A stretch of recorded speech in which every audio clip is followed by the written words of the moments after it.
Buenas tardes, mi nombre es Manuel Quiroz Vargas. Mi matrícula es 23003538. El nombre de mi asesor es Priscila del Carmen Berriel Sáenz de Lanclares. Estamos en el tema de diagnóstico psicológico. En el reto 3, descubriendo tipos de diagnóstico. Un paciente que acude con un psicólogo o psicóloga para una consulta se ve en la mayoría de los casos impulsado por un deseo de ayuda. El diagnóstico por sí mismo no significa nada en manos del paciente, sino que se le explica lo que va detrás de él, los problemas, las dificultades y las relaciones de estos con determinados factores y variables causales, moduladoras y mantenedoras. El diagnóstico es muy importante para detectar diversas situaciones por las que pueden estar pasando las personas. Según Marín 2021, el diagnóstico funciona como ayuda para la propia experiencia y el autoconocimiento del paciente. El uso del diagnóstico sirve como resumen de la información y por lo tanto favorece a la comunicación entre los profesionales. A continuación les hablaré de 4 diagnósticos. El diagnóstico intuitivo, conocido como diagnóstico directo, es esencial en la existencia de la experiencia y una elevada capacidad de asociación rápida entre el cuadro del paciente y de lo que se tiene en la memoria. Un ejemplo de diagnóstico intuitivo: una psicóloga escolar recibe un niño de 5 años desde que ingrese al consultorio y evita el contacto visual. Presenta dificultad para responder preguntas sencillas, realiza movimientos repetitivos con las manos y se concentra intensamente en un solo juguete. Gracias a su experiencia profesional y al conocimiento adquirido en la evaluación de casos similares, la especialista asocia de manera inmediata estas conductas con un posible cuadro compatible con un trastorno de neurodesarrollo. Este primer juicio constituye a un diagnóstico intuitivo o directo, ya que surge de la rápida relación entre los signos observados y los conocimientos almacenados en su mayoría profesional. Sin embargo, la psicóloga reconoce que esta impresión inicial no es suficiente para emitir un diagnóstico definitivo, por lo que continúa con una evaluación integral mediante entrevistas, la observación sistemática y la aplicación de pruebas estandarizadas antes de establecer la conclusión clínica. Diagnóstico diferencial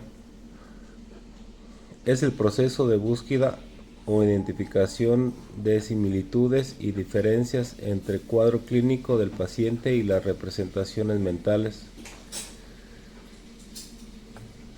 Estos son modelos teóricos que el profesional de la salud ha constituido de las diversas afecciones con las cuales puede estar en relación el contexto clínico del paciente. Una persona acude a consulta porque desde hace 2 meses se presenta tristeza persistente, falta de energía, dificultad para dormir, pérdida de interés en actividades que antes disfrutaba y problemas para concentrarse.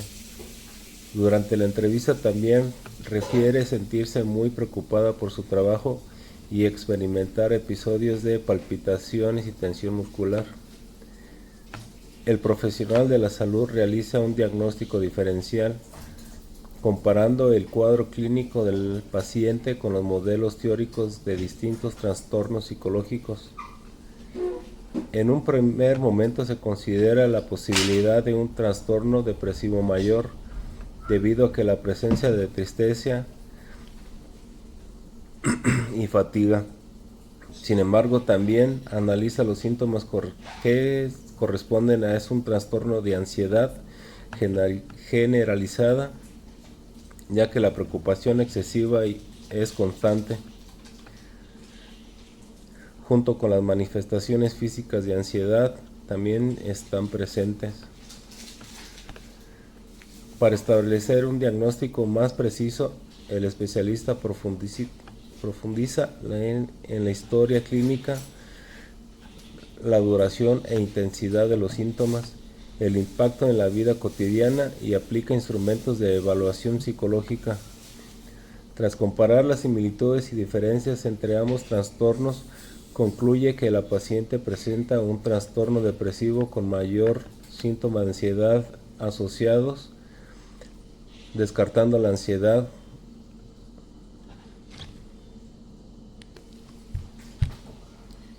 Ejemplo de diagnóstico inductivo. Una psicóloga clínica recibe un adolescente de 16 años que refiere sentirse triste la mayor parte del tiempo desde hace 2 meses.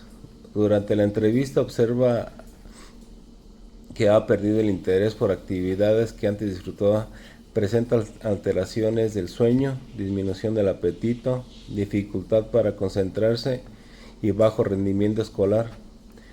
Además, sus padres informan que el joven se muestra aislado y poca motivación para convivir con familiares y amigos. A partir de estas manifestaciones particulares, la profesional analiza la información obtenida y la compara con el conocimiento científico sobre los trastornos del estado de ánimo. Al integrar todos los datos, formula un juicio generalizador y plantea como hipótesis diagnostica un trastorno depresivo mayor, descartando previamente otras posibles causas médicas o psicológicas.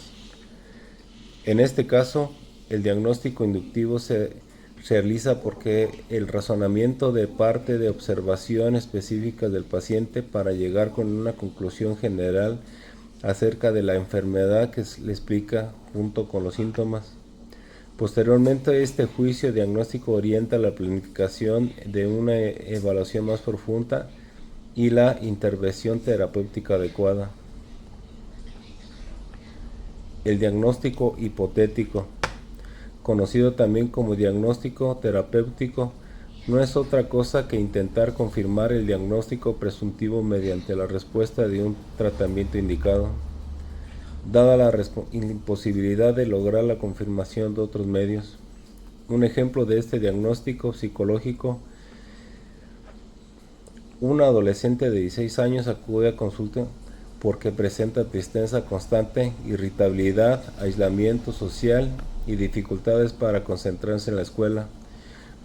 Durante las entrevistas clínicas y la aplicación de pruebas psicológicas, el profesional sospecha un episodio depresivo. Sin embargo, debido a que la información disponible es ilimitada, no es posible confirmar el diagnóstico con otros procedimientos en ese momento. Establece un diagnóstico presuntivo de depresión. Con base en esta hipótesis, el psicólogo inicia un plan de intervención cognitivo-conductual enfocado en la identificación de pensamientos negativos, el fortalecimiento de habilidades de afrontamiento y la programación de actividades agradables. Después de 8 semanas de tratamiento, el paciente muestra una disminución significativa de los síntomas, mejora su estado de ánimo, retoma sus actividades escolares y vuelve a relacionarse con sus compañeros. La respuesta favorable al tratamiento permite fortalecer la hipótesis diagnóstica inicial, por lo que el profesional confirma el diagnóstico de manera terapéutica. En este caso, la evolución clínica y la respuesta a la intervención constituyen el principal elemento para corroborar el diagnóstico cuando es posible hacerlo mediante otros medios. El informe psicológico puede tener diferentes propósitos, principalmente: 1. Proporcionar a la persona interesada o evaluada y a otras personas interesadas la información precisa relacionada con la evaluación. 2. Proporcionar información para confirmar la hipótesis clínica. 3. Desarrollar con la información obtenida un programa de intervención. Valorar programas de investigación. Y por último, recabar información de línea en base para valorar.